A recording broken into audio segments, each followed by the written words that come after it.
And we're live, and let's start with Jess' request. Okay, you let me say the title of the episode. Go on then. I mean, at the point you would normally say it, then just, point to me and I'll say it. Okay. So today we will be reviewing the Blake 7 episode, City at the Edge of the World. Now, I have a little story about why this story was written. Well, Right. Michael Keaton, who played Vila, was telling Chris Boucher that his daughter kept saying that Vila was stupid and that all the kids at school were complaining about him and saying that he was useless. And I'm not sure but she might also have, stuck the boot in him and called him squirrely, but like Jeff, but I'm not sure about that. And then something like he was quoting her. She also said the kids at school also think you're useless, Dad. And then yes, honour thy mother and father, but there are limits, Dad. He didn't say that bit. I just added that. Anyhow, so that's why it was written. So Michael Keaton went to Chris Boucher and said, "Hey, look, write me a character to impress my daughter. Write me an episode, rather." All right, and so, in summary, what happens in the episode, Ben? Well, I will reach over for, let's do the maximum power guide entry. See if that's detailed enough.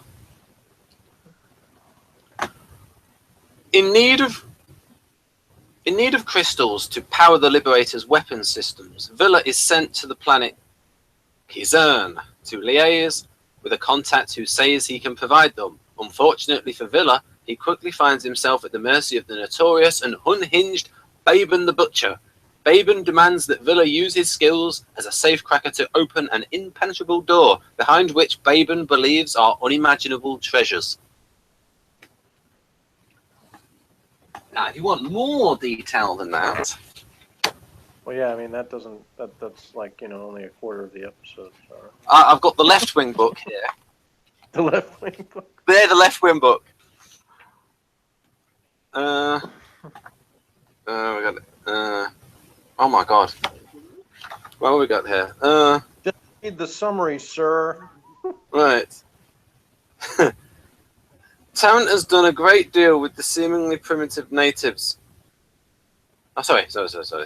Town has done a deal with the seemingly primitive natives of the planet Keezar, traded in Vila's services as a thief for crystals needed for the Liberator's weapons systems. When the crew received the alleged box of crystals, however, it turns out to be empty and booby-trapped, and they set off in search of Vila.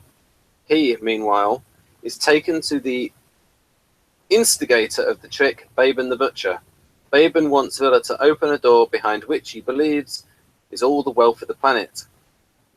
Vila works out that the door is actually a force field made to look like a door and opens it. With one of Bayban's crew, a woman named Kerril, he investigates and discovers a matter transmitter that takes the two of them to a spacecraft. They then learn that 3,000 years ago, the natives programmed the ship to look for a planet they could colonize once they had exhausted the resources of this world. The ship has now landed. Vila discovers the crystals he needs on the planet and insists on returning. The people of Keezar all travel to the new world, as does Kerril, who asks Vila to come with them, but he refuses.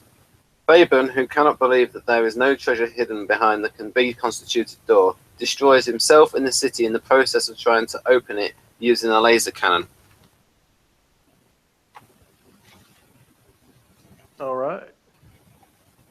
And if you want an even more detailed version, there's the Tony Atwood book.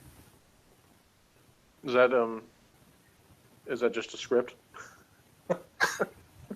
It's not quite the script. It's just okay. But I'm a little bit under the weather to be reading all that out. Oh well, we wouldn't want you to have to do that then. I'll just. But oh, that ear's gone a bit peculiar.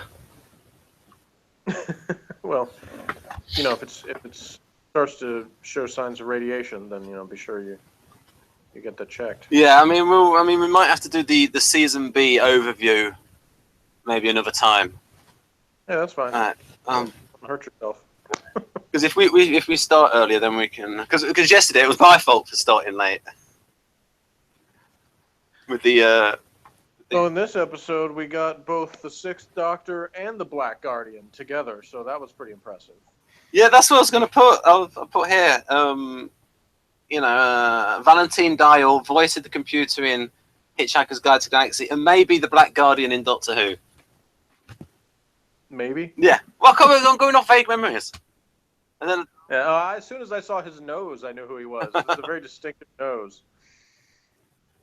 And of course, I recognized Colin Baker immediately. But I started to say it's two characters Morgan didn't get to in Doctor Who, but actually did get to the Black Guardian because he saw the Key to Time series, even though that was a long one. Is that why you didn't mention Colin Baker's name on commentary? I know what the dude looks like. He's seen it before, but I don't know. I don't know if he immediately recognized him or not. But right. Anyway. I don't care what actors do in other things. Yeah, Morgan has expressed that to me before, that he's seems to be unaffected by repeat seeings of an actor and different things. It doesn't impress him anyway. All right. You see, I didn't know if it's because I thought you said you. Yeah, I know you've only watched a fraction of. You stopped watching Doctor Who during season 22 because you got into something else. Yeah, because I went back to watch the ones I hadn't reviewed yet, and then I got interested in other stuff. So it's a very slow process. And I was actually in the midst of doing it a little bit more of a pace before you got me into doing this stuff. So it's actually taken me away. I can get you back into one of the stories in that season 22 is really, really bad. But well, I'll get to that eventually. But this will make you. But Paul Darrow is in it. Hamming it up just as much as Colin Baker's hamming it up in this one. So they have a sort of a ham off. You're not supposed to spoil me on things, Ben. Yeah, well, tough. Things from 30 years ago. But it's not really spoiling. It's something to look forward to because otherwise the episode is horrible. Well, we'll see. I may not agree with you because there's a lot of people that diss the twin dilemma and think it's horrible, but I don't actually think it's horrible. It's not great, but it's not horrible either. And the first I mean, all of those Colin Baker ones. In season 22, they have the benefit of having Perry in them, so that's always one point. Right. So anyway, far be it from me to be the one that says let's get back to Blake 7 instead of Doctor Who, but yeah, but we should, So, what are your initial thoughts on this? Well, it was definitely a lot better than the last one. Had a mostly coherent story, lots of interesting little moments, and some good performances, and the guest characters were largely believable and not super crappy. There were humorous things, and like you mentioned at the beginning, Vila got to actually prove himself. The love story with him and the chick was all right at first. It got a little bit dragged a little bit later on, got a little bit loopy, but another episode that would have benefited from being shorter because they could just tighten it up and cut a little bit of the stuff, or made it a two-parter or something. Again, I feel like if I was in charge of the show, I'd be like, I would cut it in half and make more cliffhangers and more suspense that way. But it did, some of the criticisms I was giving last episode of how things had gotten too goofy and away from the tension and suspense. This episode was much better in that area, though I still think there were previous episodes that were better than this one. It was better than the last one by far, I think. I would agree, but the kind of ending stuff was all just dragged on too much. The whole thing with the scrubs having to go to their new planet and them all thanking him and saying, "Oh, you're so courageous. So we were looking for the right like I said, hero in our freaking prophecy." Yet, shut up. There were a few moments in where I was kind of like, okay, I would have cut this, but it's dragged. That's for his daughter. Specifically put that in I to don't impress care. his So daughter. anyway, when the chick could change clothes into girlier clothes, and then became the damsel in distress for the bottom half of the episode, that was dumb. Yeah, she was better at the beginning. Yeah. And her first part of her appearance before she got all googly-eyed about Vila was better. Yeah. Other than that, it was pretty good. I did like that she kept the boots though, even when she changed clothes. I liked Babe. The outfit looked good. He was amusing. Yeah. He should have killed them all though. Yeah, They did. and I would say this gives me an opportunity because Ben likes to talk about Eric Saward not thinking Colin Baker was a good actor. But I was just about to say, Colin Baker is perfect for this part. I was about to say that this to me demonstrates, that he is a good actor because he's playing a part that is nothing like either of the two parts he played for Doctor Who. Really, you could argue it was closer to the guy, the Gallifreyan guard guy he played, but still quite different. And he's believable in the role. So to me, it shows that he's got some range. Well, for me, perfectly fits this. Part of the problem is, as you know, the way they wrote Colin Baker's Doctor in Doctor Who is they wrote him as this arsehole that does all these crap word plays, whereas he has much better lines in this one. Well, that could be. Like I said, it's been a long time since I've seen most of the Six Doctors episodes, so I may come to the same conclusion you do. I don't know, but I remember as a kid I didn't feel that way. But anyway, as we've talked about before, as a kid you're not really as focused on acting as you are just the story. So, but yeah, I mean this story was definitely.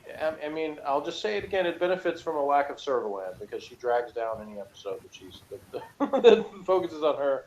So these characters were better, and stuff fit better. Even though, like I said,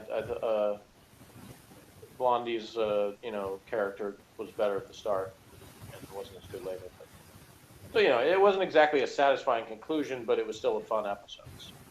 Oh, good. I would say I give it about a 6 out of 10. Oh, what did you give Countdown with Provine? I think that was the only one I've given an 8 so far, which was my highest grade, I believe. That one was the good one. Yeah. So you open up with explosions. That's how you do it. Yeah, this one closed with a pretty good explosion. Right. Yeah, I put that at the end. Something like, oh dear.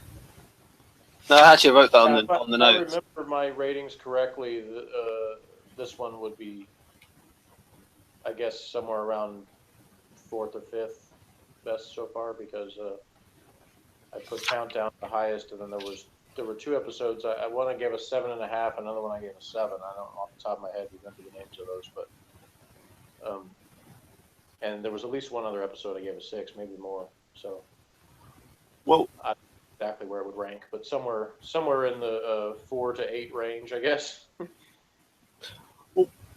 so this was written by Chris Boucher, and the dialogue is very Boucher-esque in terms of it's very snappy and interconnected. Yeah, and I thought it was a good balance. Like in the first half of it or so, there are some kind of one-liner. There's some comedy stuff, but it's not done in an over-the-top, goofy way. It fits with the story and the action to me for the most part.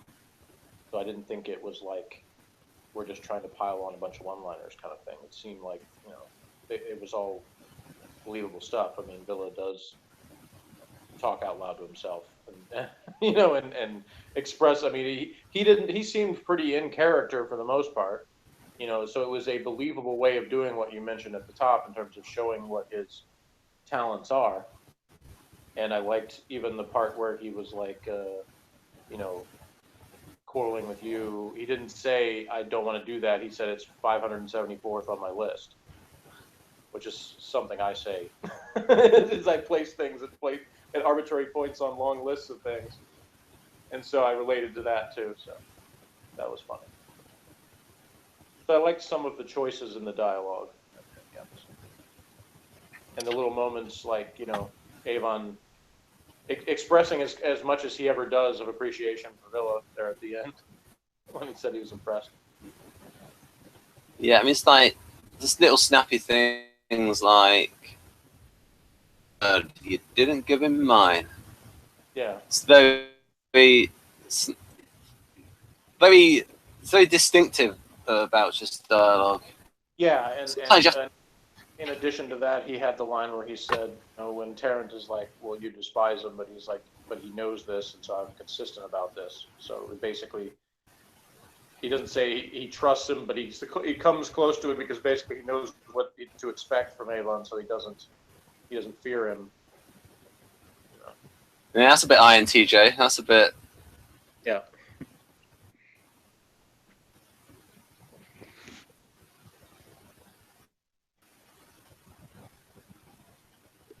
Right. I'll just go through these and then we can. I've written here at the bottom. Oh dear, ESTP Tarrant being marginalised for being too aggressive. No. Yeah, you were pretty hard on STPs in the last review, so. Hard. He just BS'd his way into his own typing of STPs. Yeah, so STPs, we're all aggressive, sexist, and all NFJs have psychiatric problems. That was the summary of last. There are tendencies. It's hard to dispute. You've noticed things in there. You're breaking up, Scotty. I don't know what you said. I said you've noticed tendencies in NFJs. I have noticed some tendencies, yes. I would not blanketly say they all have psychiatric problems, though. I didn't say that. I said they tend to be the more kinky in the. Mm-hmm. I think what you said is they all have psychiatric Yeah, you pretty much did.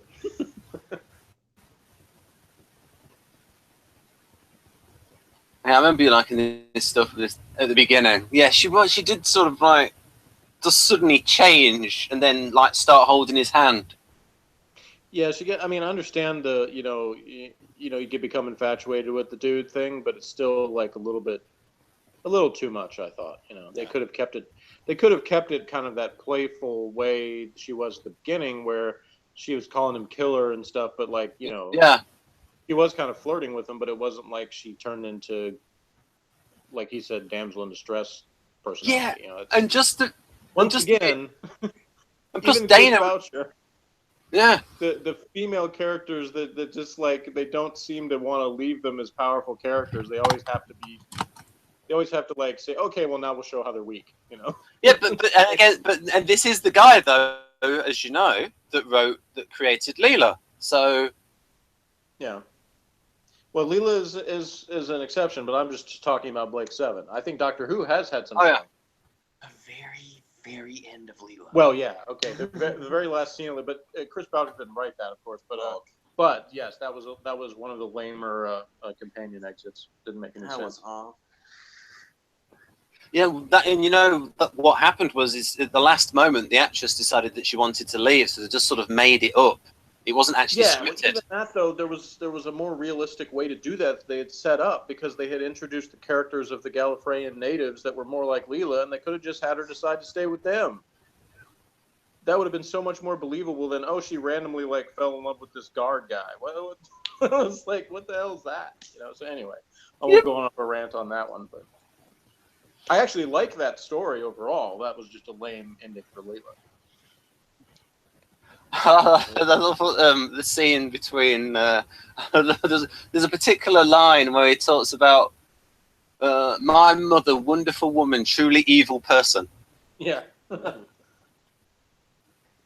And then him being pissed that he's not at the top of the list, that Blake's there. Yeah. Enjoyed that too. So I think he's absolutely perfect for this character because he's such an over the top character. So he's perfect in this in this part. But I didn't even think. I mean, I wouldn't say too over the top. He's like this bombastic guy, but to me, he doesn't come off as just being cartoonish villain kind of thing. Yep, because it's Like, believable. Yeah, he's not the guy that was like the head of the religious group or whatever back near the beginning of the series. I can't remember what that guy was called. But oh yes, him. Yes, his name is Brian Blessed. Yes. yeah. So yeah, I mean that guy that's over the top. Yeah. Whereas as this guy was not quite that ridiculous. So He was in Flash Gordon, that actor, and he says the lines, "Gordon's alive." He says it like that. Yes, famous for overacting. anyway, That's what I'm going to use for the thumbnail. I had a mother, wonderful woman, truly evil person. okay. Yeah, so there might be hope for this season after all. We'll see. I wouldn't go that far. I just said might be, because we had been trending downward, but this is an uptick. So One of the episodes, I won't say which one. One of the episodes might be a little bit too NF for you, though. Yeah. Well, if you say that, it'll probably be really. Though the last episode you said was NFE, like only part of it was, and the other part was just boring. So we'll see. Which one was that? Well, the one 2 episodes ago with the weirdos. The guy, the midget with the giant head. Oh, Dawn of the Gods. yeah, I like sure. I like how they put a ceiling in. Like that not only the force field thing, but like the teleporter deal. Like I liked some of the use of effects in this one, and the scenery. I like sort of library looking. That reminded me of Terror of the Zygons, which is why I said watch out for Zygons when you got in there. Yeah. When I was seeing some of these corridor things, I was wondering how much of this stuff up here is like part of the actual studio. I don't know, but I think it looks pretty cool. So I like. Oh yeah. And when they did that, him looking down the hallway, it was really obviously a mirror put there in an empty hallway to make it look like it was longer. I don't think it was even just a mirror. I just think it was like a photo blow up thing. Like they would do that sometimes in Doctor Who. It was just like painted. But yeah, they could have done it with a mirror, but it looked like it was painted. And I Matex. like good old-fashioned skeletons better than heads in aquariums. That's just my opinion. And if for some reason, she just happens to be carrying this around.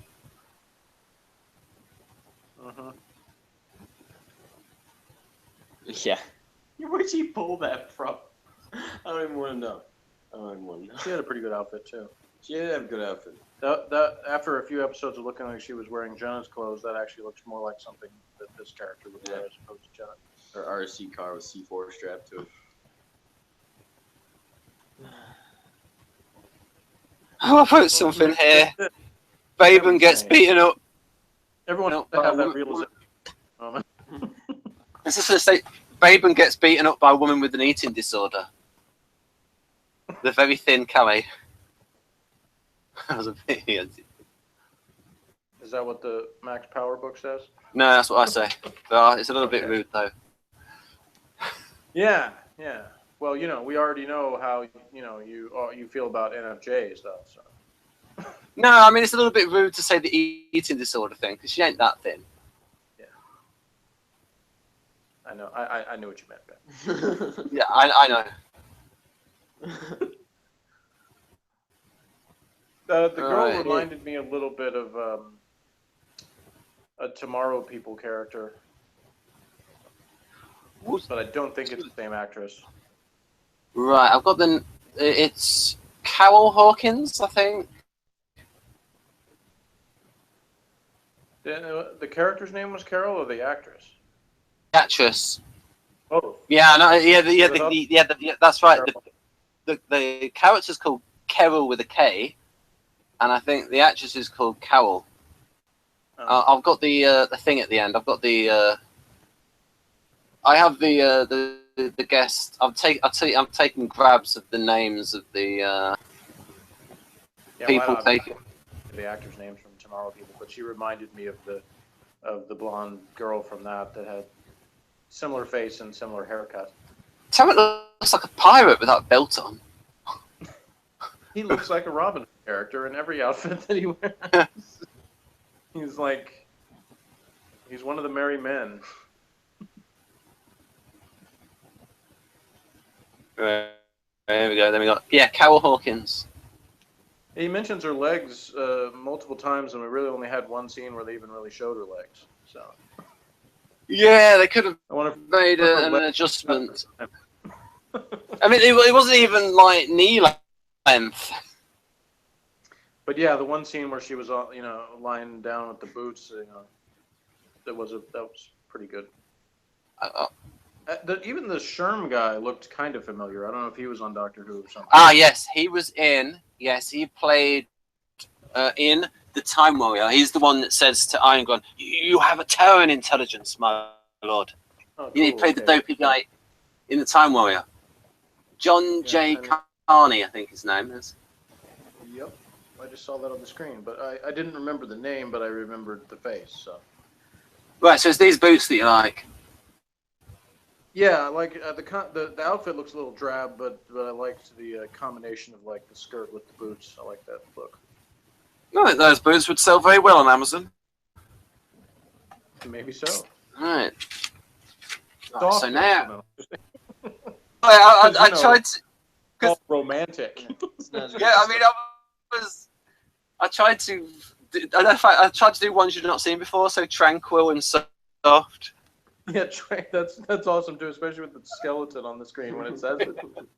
Oh, it's for a tranquil scene of them arriving to see their grandfather, who's a bit. Do you want this? Do you want this one from one of your brothers? Oh, sure. That would be awesome. Right, and now we get to the climax, which is the maximum power book. Nigel Havers was not in this episode. Okay, I of course don't know who he is, so. Oh, it was this posh guy with a big nose, relatively good looking but big nose, and women of a certain age, posh women very much liked him in the 1980s. Nigel Havers. See, I only get their cast jokes when it's like Doctor Who people. Right. Otherwise, like random other British people that I don't know. So.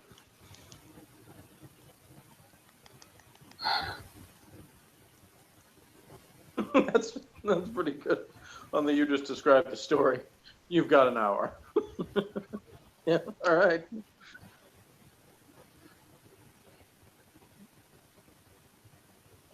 Villa opens more than just a door.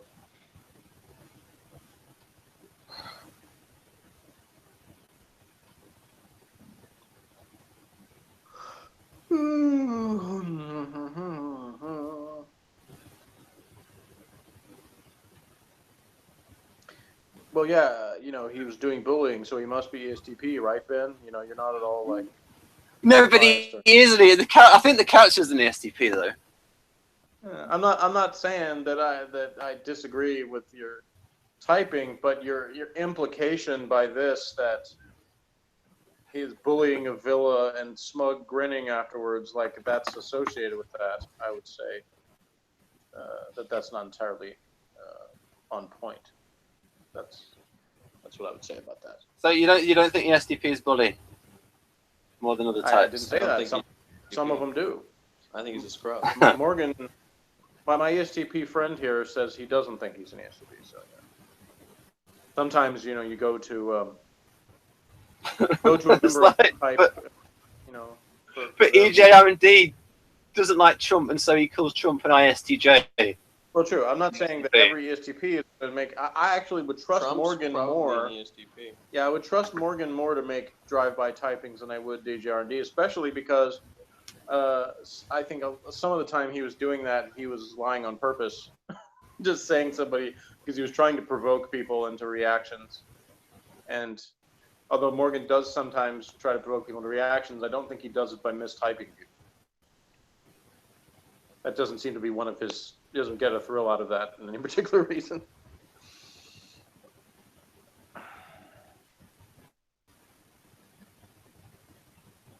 Right then.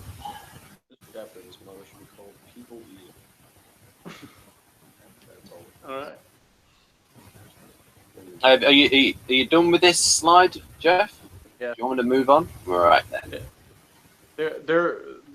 These book authors are better when they have a worse episode. They say funnier stuff, but on this, they're kind of having to reach for things. Probably good points for the episode. City of the Edge of the World is just a few ruins in North Yorkshire. I thought it looked like there's several Doctor Who episodes that use a very similar quote-unquote city. Yeah, they ain't going to travel to Yorkshire. It's hundreds of miles away. They're not going to go there. Is sort of this look to it that sci-fi stuff did for cities from the future. What about when they did when it was Battlestar Galactica and then Buck Rogers in 20th century, always looking like Southern California with like scrub land and like dry soil. There was a pretty uniform look there to places.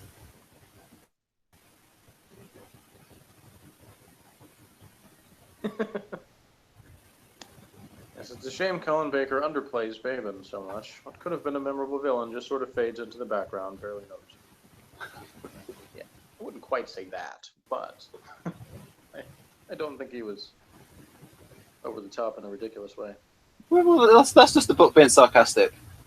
Yeah, I figured that. What does Burke mean? Pretty much like jerk, I suppose. Okay. Just got something wrong. It's jerk with a B. Now, actually, it is the actual proper origin of it is quite rude, and people don't know most of the origin. Most of those British words, they got all kinds of horrible origins. This is like Burke. And then you underline, we don't like Terran to just write ESTP. Like, what the hell is that? Yeah, with a wink. Yeah. A lot of people don't like ESTPs. You're the one that doesn't like ESTPs, Ben. Well, there are a lot of ESTPs that don't understand why people don't like them and say that I'm not hostile. Mm-hmm. And they don't understand it. But this like with EJOD is like getting people's backs up and complain about why he gets thrown out of churches and stuff and all of this. But anyway, I put a little winky out there. A great man. Just a little joke. Pardon? Indeed, he would be bleeding on the floor. Who would? Quote it. Who would be bleeding on the floor? The person who said he was hostile. Okay. Yeah, take that. You really that lost, Ben? Yes, I am that lost. There's a bad connection. Right.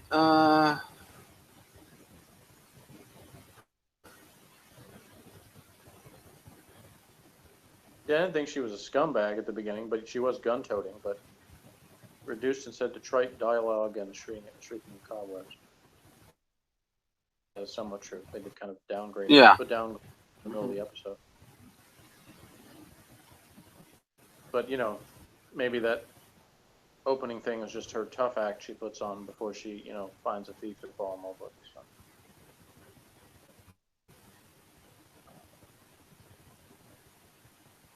Yeah, that was a bit. Yeah, the voice thing, like, I thought when I heard that they were setting it up to where he was the guy who did record it, and that he wasn't really dead, and that was why he sounded the same, and then it was just like, nah, it's just coincidence. What?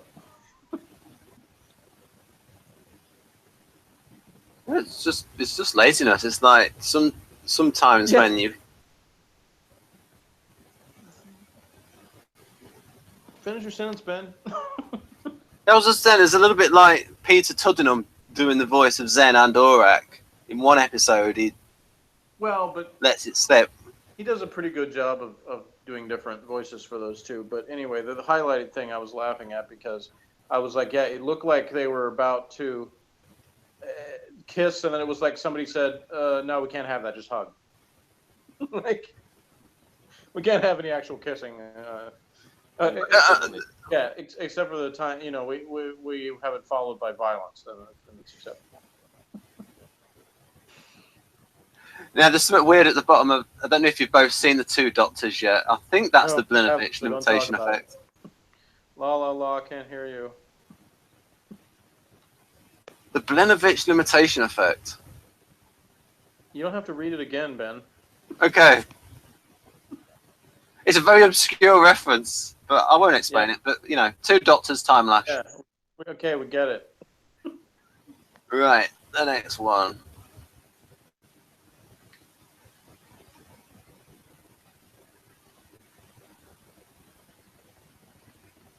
Yeah, that's embroidering. It's not that desperate, but, you know.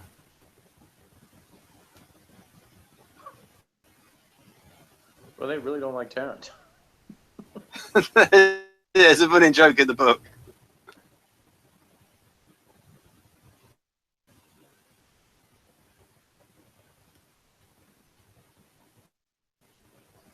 I like the little joke that he puts in when that actually pleases Bayban. Uh-huh.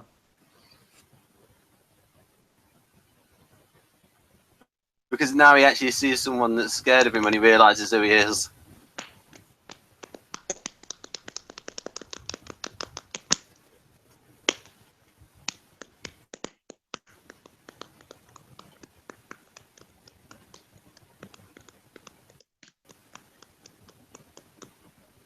We don't just need a rehash of the dialogue. Move on.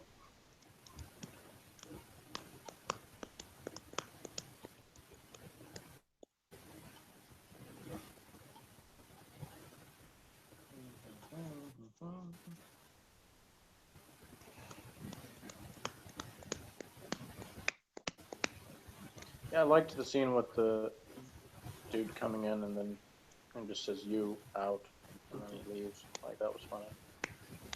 Actually, when I saw it again, when you because I synced it up when I was like listening to your commentary, it's true. It's very much grinning. The guy on the left, just it's actually true.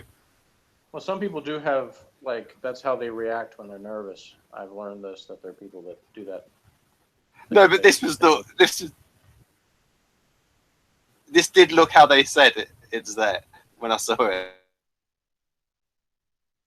Not first saw it when. That's an example of another one of those British words that doesn't sound like what it is, because chuffed does not sound like a good thing. It sounds like irritated or something. No. It means chuffed to bits. It means very happy. Yeah, but it Very doesn't pleased. like that word just doesn't fit as a word to be happy. Sounds like Fair enough. Or someone. I'm just saying. It sounds like a negative word.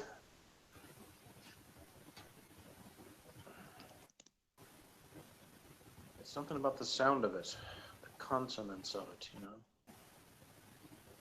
Is that it? That's it. Yes, that's it. Okay. What's your rating for this episode, Ben?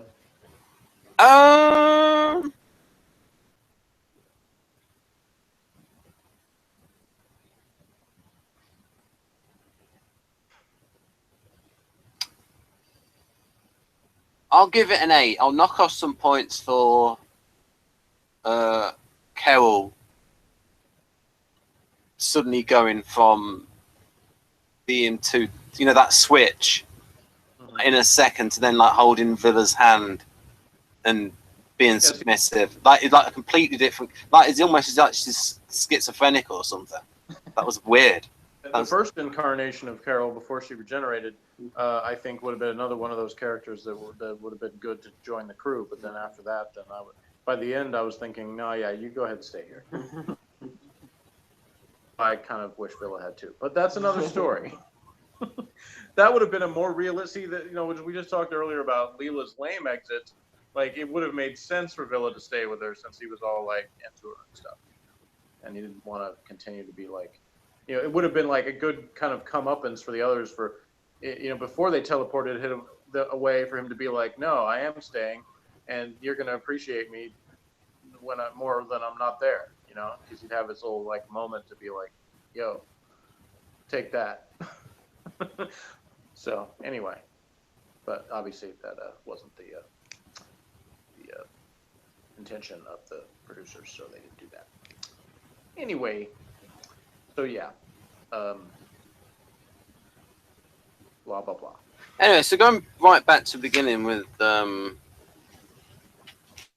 you saw Tarrant's logic that it's like, hey, I've got to do what I've got to do in order to get, because we need these crystals. So it's like, so the logic was completely clear for Tarrant. Yeah, and I actually kind of like the way they set that up without a whole bunch of time wasted setting that up in the beginning. They just sort of said, look, I made this deal, so this is what's going to happen. Yeah. And so that's consistent with this. It's like, this is the only solution. We need these crystals. We don't get them, we're all going to die anyway because we're not going to have any weapons. There wasn't actually any lines by Zen in this episode, though, was there? I don't remember them ever being on. No, I don't think so. No, they probably gave him the day off. And actually what they said about it, do you know he got paid more than the others because he played many parts? Because he got paid for Zen and he got paid for Aurak. Well, I mean, he did, the Zen voice is pretty good. Like, it sort of has this commanding presence over whatever else is going on. And of course, one of the benefits of being a voiceover person is you don't have to learn the lines as well because you can just read them off. Right, yeah. I had a great part once where I was in a play where I played a, now I can't remember, was it a police detective or, but I was an expert. I was an expert witness who had notes, and I could read from my notes. I was a witness on the stand in court, so I was reading from my notes in response to the questions, which is how I knew that the prosecutor, who of course was not reading from notes, skipped a whole part, and I had to make a decision as an actor. Do I stay in character and read the next line that I have? Do I respond to the question he asked me, or do I say something to try to trigger him to get back to the question he's supposed to ask me? And the part he skipped was the part where I actually witnessed the crime. It's pretty important. Yeah, right. So of course, see, and this was a play where once the evidence is there's a part of the audience that serves as the jury, and they get to decide guilty or not guilty for the defendant, and then there's a different ending depending on what they decide. And of course, they voted not guilty because I was the only eyewitness, and I never said my testimony because he didn't ask me to. He's a terrible prosecutor. But yeah, he was. But so he forgot his lines. He skipped ahead. And I decided I would answer what he asked me as opposed to volunteering information that he didn't ask for. So I stayed in character. So anyway. How old were you when you did that? 16, I think. When did you stop doing your theatre stuff? Yes. Basically when I graduated high school, I guess. I haven't actually done any organized theater stuff since then. Oh, because the last time I was on stage was when I was 17. Yeah, I probably was still 17, so it's probably the same.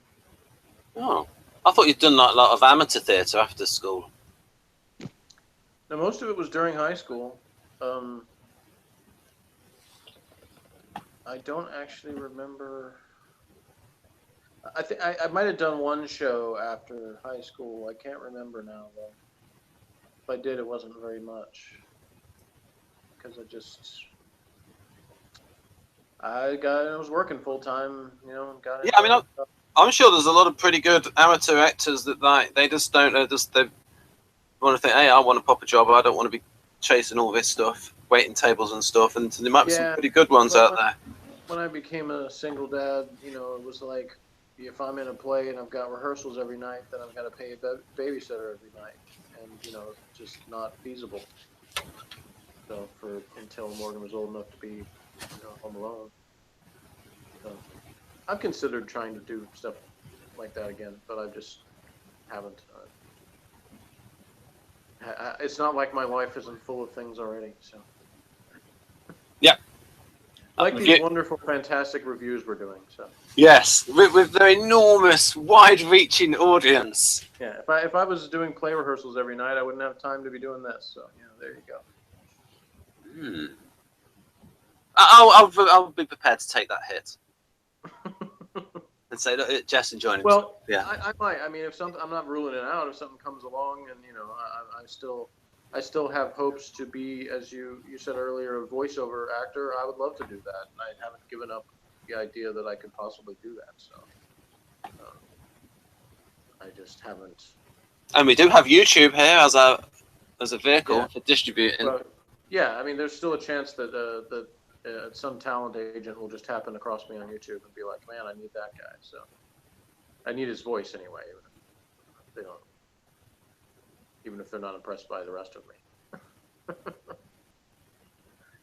Right, so we'll leave on that high note, folks. So it's goodbye from me. Bye.